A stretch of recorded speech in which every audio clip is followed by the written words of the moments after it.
प्रधानमंत्री नरेंद्र मोदी आह्वान क्रमे सेप्टेम्बर 17 अर्थात आज दिन में एक पेड़ माँ के नाम 2.0 अभियान रे ओडिशा रे 75 लाख रु अधिक चारा रोपण कराजिबार लक्ष्य रही। आउ कलाहांडी रे मध्य आज दिन में 6 लाख वृक्षरोपण होइछे।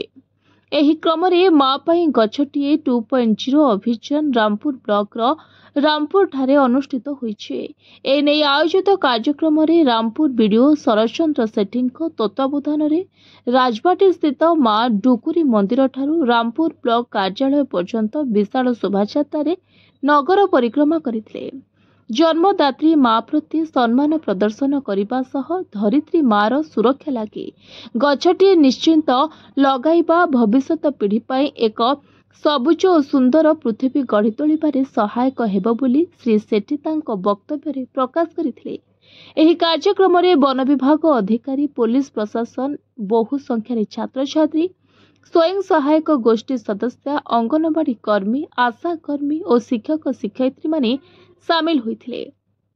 रामपुर ब्लॉक रे 19 गोटी ग्राम पंचायत रे निज निज अंचल रे पीओ सरपंच माने मध्य शोभायात्रा रे बाहरी माँ पाई गछटिए कार्यक्रमटी को सफल करिथिबार देखिबा पाई मिलिछि। कलाहांडी जिला मदनपुर रामपुर लंबोदर सेनापति report, voice of Odisha live.